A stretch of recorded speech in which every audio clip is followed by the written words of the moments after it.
اولین پنل را آغاز می‌کنیم در رابطه با جستجوی حقیقت زنان در تاریخ ایران و روشلات کردستان هستش و اولین سخنران خانم شهین نوایی گرامی هستند. رفیق شهین استاد سابق دانشگاه تهران در رشته حشره شناسی و محقق بازنشسته دانشگاه همبولت برلین بودند. رفیق شهین عضو کنفدراسیون دانشجویان ایرانی در امریکا واحد واشنگتن بالتیمور بودند. همچنین از ابتدای انقلاب 1979 57 در جنبش استادان دانشگاه تهران و جنبش زنان در ایران و دیاسپورا به صورت فعال حضور داشتند. رفیق شهین همچنین از پایه‌گذاران اتحاد ملی زنان، بزرگترین تشکل مستقل زنان در اسفند ماه 1357 در ایران بودند. از سال 1362 در اروپا به فعالیت‌های خودشون در حوزه زنان ادامه دادند و امروز رو همراه ما هستند در این پنل. رفیق شهین جان بفرمایید.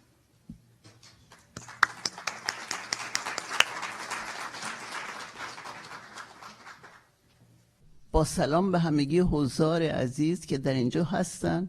خیلی خوشوقتم با تشکر از برگزار کنندگان که منو به اینجا دعوت کردن که در خدمتتون باشم و بتونیم با همدیگه در این 2 روز راجع به مسائل مهم جنبش زنان تبادل نظر کنیم.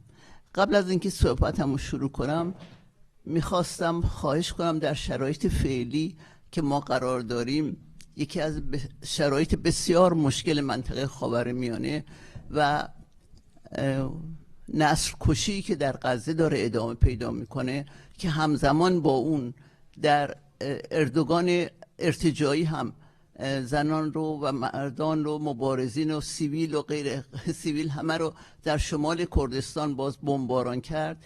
میخوام همگی بایستیم و 30 ثانیه برای این جمعیت بسیار زیاد که اکثرشون هم زنان و بچه ها هستن با همدیگه به احترامشون سکوت کنیم.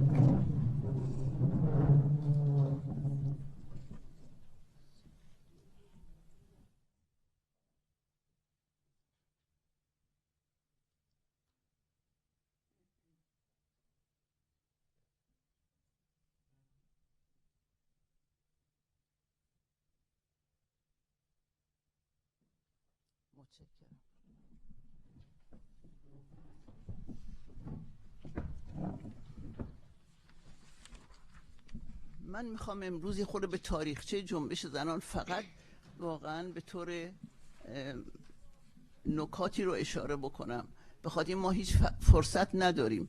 من در این مورد 1 بار سخنرانی کردم، بیش از تقریبا 1.5 ساعت بود و تازه همش کامل نشد، ولی اینجا فقط فهرست‌وار به نکات مهم اشاره میکنم. سعی میکنم آخر نتیجه گیری از این تاریخی که بیان میشه برای امروزمون ازش استفاده کنیم و نکات باز مهمی، چون فرصتمون خیلی کم هست در این پنل، امیدوارم در بخش سوال و جواب اینا بیشتر بتونیم باز کنیم. در مورد به هر حال تجمع زنان و جنبش زنان اگر بخوایم اسمشو بگذاریم و مبارزه زنان اگر بخوایم اسمشو بذاریم، اولین نشانه هایی که در تاریخ دیده میشه برمیگرده به قرن 16 میلادی در دوران در حقیقت صفویه. در دوران صفویه زمانی که شیعه مذهب رسمی ایران میشه و لباس رسمی برای زنان شهری به خصوص تعیین میشه، چادر سفید و روبنده سفید. البته در اون موقع 80% از زنها بیشتر در شهرستان در دهات زندگی میکنن، یعنی مردم ایران، و به این ترتیب ادیان مختلف، ملیت‌های مختلف و زنان دهاتی همه لباس‌های خودشونو داشتن، ولی بخش اعیان و شهرنشینان مجبور بودن از این اطاعت کنن. در این زمان ما نامی میبینیم از جمع‌های زنان. جمع‌های زنان چه کار میکردن؟ متاسفانه تاریخش تا اونجا که من دنبال کردم شناخته شده نیست. این هم بر زنان جوان فعال ماست که واقعا باید تاریخ رو دوباره خون و دوباره یاد گرفت ازش. در این زمان کتابی منتشر میشه، جزوه‌ای منتشر میشه به نام عقاید النساء. عقاید النساء رو آقا جمال خانساری نوشته که اون به دربار صفویه شکایت میبره که این جمع‌های زنان بالاخره خیلی خطرناکن و باید به شما من هشدار میدم که در این مورد کاری انجام بدید. به هر دوران صفویه دوران خیلی خفقان آوریه در بخش‌های از اون، نه همه پادشاهاش. زمان شاه عباس اندکی آزادی به فضا باز میشه، تجارت خارجی و غیره، به زنان اجازه میده شاه عباس اول که در روزهای چهارشنبه بدون روبنده در 4 باغ و 33 پل به گردش بپردازن. این ما میرسیم حالا 2 سلسله دیگه بعد از صفوی هست، میرسیم به دوران قاجاریه. در اونجاها زیاد نکاتی رو نمیبینیم. در دوران زندیه چیزهایی هست به اصطلاح، ولی به طور متاسفانه کار نشده در مورد این دوره هم. در دوران قاجاریه مسئله لباس به این صورت حل میشه که عمدتاً لباس زنان در ایران شامل تنبان هست و سربندهای مختلف. سربند نشانه فرهنگ‌های مختلف بوده، ملیت‌های مختلف بوده و بخش‌های مختلف جامعه بوده به نوعی.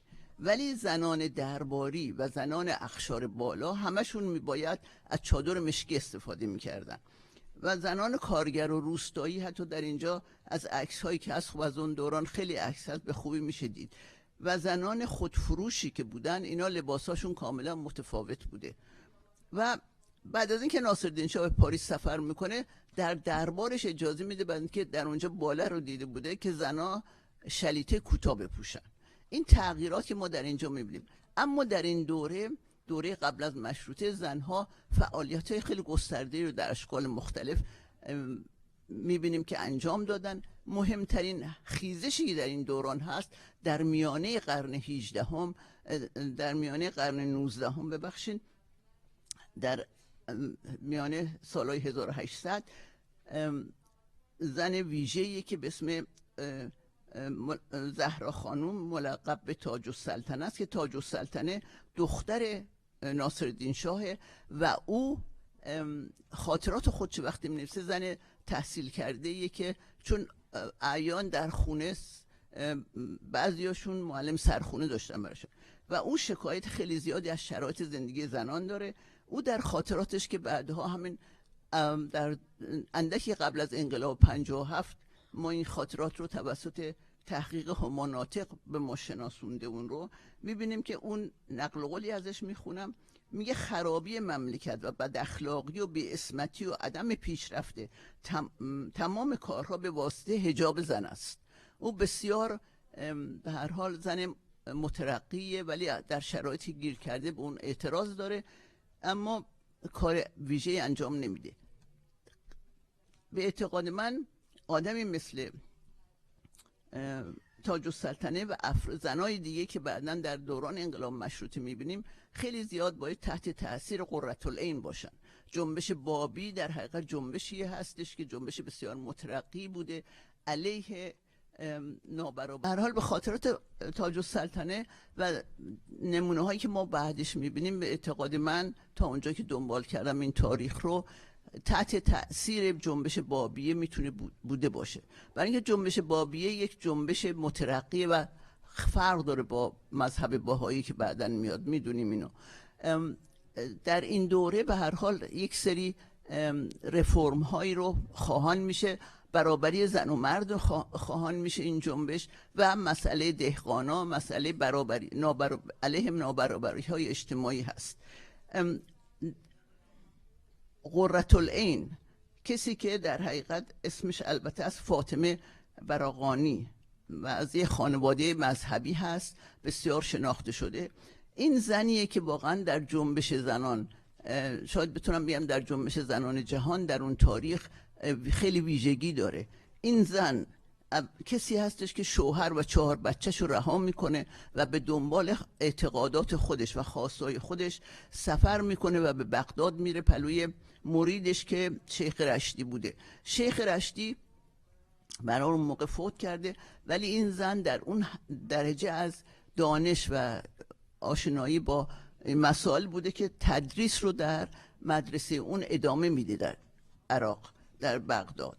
و در نتیجه قرةالعین وقتی که به ایران برمیگرده خب به خصوص مورد تهاجم خیلی زیاد مذهبیون خیلی سفت و سخت که بیشتر از همه عموش یکی از ارتجاعیون اسلامی در اون زمان بوده قرار میگیرن ولی او در جنبش خودشون اولین کسی هم هستش که حجاب از سر بر می‌داره در ملأ عام. من نمیخوام به اینا بپردازم چون مفصل، ولی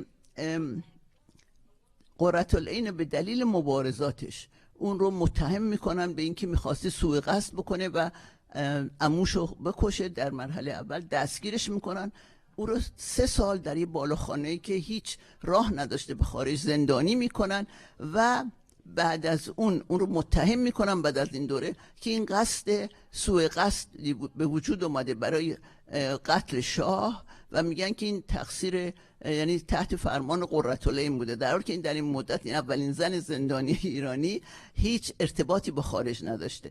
به هر حال قرةالعین رو متاسفانه نمدمال میکنن، به شکل بسیار وحشیانه میکشنش.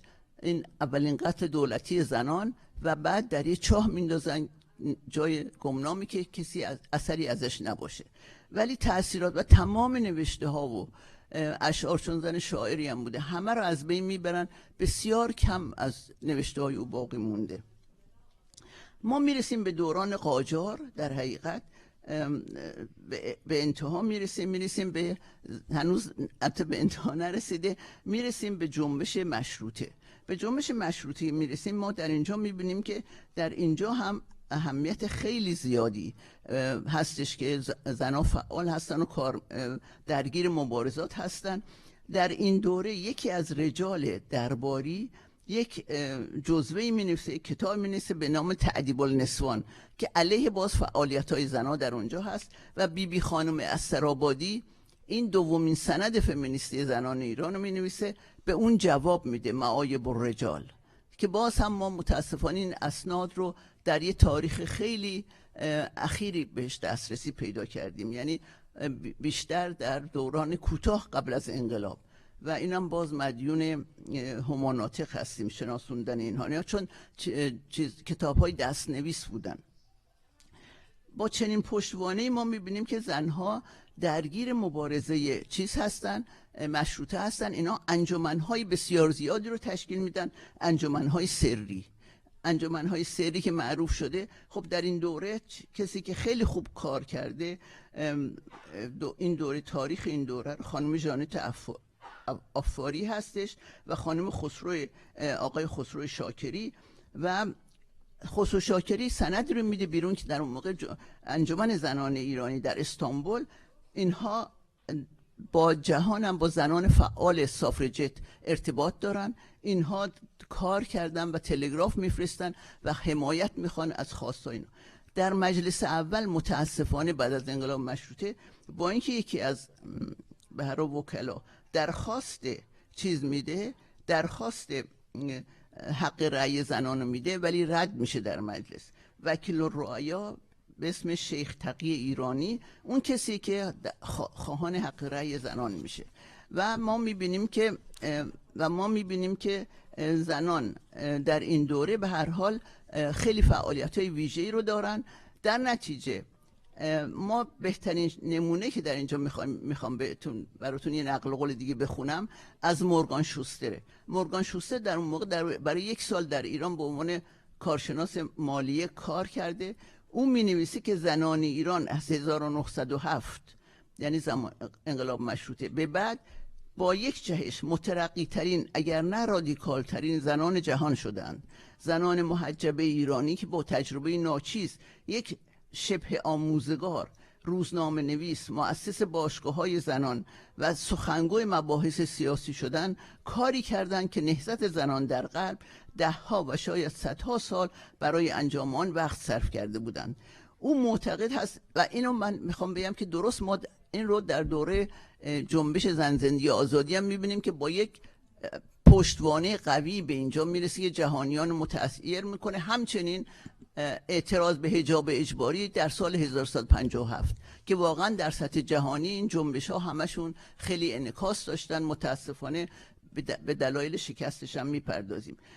در این دوره بعد از انقلاب، بلافاصله بعد از انقلاب مشروطه، 16 تشکل سیاسی زنان شکل میگیره، نشریات متعددی میاد بیرون صدیقه دولت‌آبادی نشریه میده، نواب صفویه میده بیرون، فخرآفاق پارسا میده، اینا شناخته شده ترینشون هستن. ولی برجسته ترین اونها روشنک نودوسته، زن سوسیالیستیه که یکی از مؤسسین جمعیت پیک سعادت نسوان در رشت و مدرسه هم به همین اسم میاد. مبارزه زنان در این دوره به طور آشکار و علیه بیسوادی زنانه.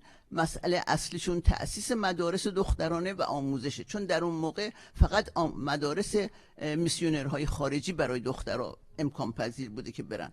به همین دلیل این جنبش خیلی مترقی پیش میره. ولی در زمان رضاشاه که در این دوره هست، رضاشاه در 1310 بعد از اینکه قانون میگذرونه تمام جنبش، تمام فعالیت‌های اجتماعی رو همه رو ممنوع میکنه و یک جریان درست میکنن به عنوان قانون بانوان که میگه هر کس میخواد فعالیت کنه فقط میتونه در این چارچوب باشه. همون کاری که پسرش کرد و تمام تشکل‌های زنانش که شکل گرفته بود بعد از جنگ جهانی دوم در ایران و رفتن اون و جانشین شدن محمد رضا شاه پهلوی، اون هم همین کارو کرد که سازمان زنان رو درست کردن. تمام تشکل‌های قبلی رو ممنوع کردن، روزنامه‌ها رو بستن و میبینیم ما همین مسئله رو باز تکرار میکنیم در انقلاب 1357. همین اتفاق میفته. بعد از انقلاب 1357 فعالیت‌های خیلی زیادی انجام میشه، تشکل‌های متعدد شکل میگیره که من خودم یکی به هر حال از کسایی بودم که از روز اول انقلاب خیلی درگیر مبارزه زنان بودم و فقط هم تو این زمینه بیشترین نیرومو گذاشتم برای جنبش‌های بسیار اجتماعی دموکراتیک و زنان. حالا نتیجه گیری که من میخوام به شما بگم ما از این دوران کردیم این بود که اولا زنان در همون موقع بلا فاصله 32 تشکل زنان با هم دیگه آمدن چی رو برگزار کردن؟ آمدن کنفرانس همبستگی زنان رو برگزار کردن. کمیته همبستگی زنان تشکیل شد به خاطر اینکه به پیشنویس قانون اساسی که مجلس خبرگان تعیین کرده بود اونها به اون پرداختن و سند یکی از اسناد بسیار مهم جنبش زنانه در این دوره که به تک تک همه اینا برخورد کردن. هیچ کدوم از تشکل‌های زنان به جمهوری اسلامی آری نگفتن، همه بایکوت کردن اون چیز رو و به شدت در مقابلش ایستادن. مبارزات زنان در این دوره بسیار درخشانه و نه تنها علیه اون بلکه علیه قانون قصاص. در همه جا، در بستن دانشگاه، در بستن روزنامه ها میبینیم زنانی که از انقلاب بیرون اومدن در دوره قبل از انقلاب این زنها بسیاری از مرزها رو شکسته بودن. زنان برای اینکه به مبارزه بپیوندن میباید بسیار اول اصلا باید در بیفتن با مرد سالاری که مستقیم از خانواده به اونها اعمال میشه و بعد با سیستم مرد سالار جامعه. بنابراین ما در اینجا خیلی کوتاه من میخوام بخونم نتیجه گیری که میخوام بگیرم از اینها. متاسفانه من نمیرسم به بخش های بیشتری بپردازم در اینجا، خیلی فرصت کمه. ما میباید این توجه داشتیم استقلال جنبش زنان رو به هیچ وجه نباید فراموش بکنیم.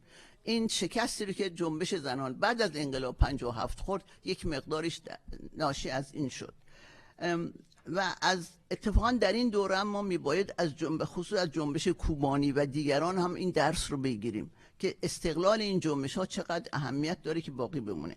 فمینیسم لیبرال ماکسیموم مبارزه رو برای تغییر سری قوانین میخواد، ولی ما چشماندازمون برای تغییر سیستمه، ما چشماندازمون برای دگرگونیه که بتونه حقوق برها در سیستم پدر مرد سالار امروز سرمایه‌داری تغییرات ایجاد بکنه که این برابری به وجود بیاد. ما نمیخوایم ناگهانم به رهایی برسیم، امکان پذیر نیست، ولی گام هایی که باید بهش اهمیت بدیم. در این دوره که ما به حداقل به خصوص جنبشی که من بعداً بهش تعلق دارم، جنبش زنان ایران در دیاسپورا، جنبشیه که با مسائل بسیار زیادی ما درگیر بودیم به لحاظ نظری. ما با تئوری نسبیت فرهنگی علیه مبارزه زنان درگیر بودیم، با پست فمینیسم درگیر بودیم، با اختراع فمینیسم اسلامی درگیر بودیم، با پست کلونیالیسم درگیر بودیم و هستیم، و سیاست هویت محوری. سیاست هویت محوری اتفاقاً در این دوره هنوز اهمیت خیلی زیادی رو داره. ما میباید هیچ وقت فراموش نکنیم که مسئله هویت یک مسئله بیولوژیکی اگر هست، اگر یک مسئله ملیتی اگر هست، این وابستگیش با چی هست؟ با مبارزات بقیه اقشار جامعه، بقیه سیستم به هر حال کل سرکوب هست. بنابراین ما میباید در این بحث‌های تئوریک با این مسئله همواره نظر خودمون رو روشن بکنیم و نگذاریم که این مبارزه از یک پارچگی خودش خارج بشه. ما در انقلاب ژینا هم این رو تجربه کردیم، در جنبش ژن آزادی. به دلیل اون تجربه این 45 سال خفقان، 44 سال خفقان بود که این جنبش سراسری شد. به هیچ وجه به این دلیل نبود که فقط یک زن کرد بود، فقط در کردستان ادامه پیدا بکنه، بلکه در سراسر ایران و در خارج از ایران زنان دیاسپورا و در سطح جهانی بیشترین انعکاس رو داشته و بیشتر همبستگی رو داشته. بنابراین ما میباید به این مسئله خیلی توجه بکنیم و تسلیم تئوری هایی که هر از گاهی اتفاقا برای بازداشت این جنبش ها میاد اونها رو کند میخواد بکنه نشیم. بقیه صحبتمون رو در بخش دیگه میکنم. متاسفانه وقتم تموم شد. خیلی متشکرم که به من گوش کردید. خیلی ممنون از شما.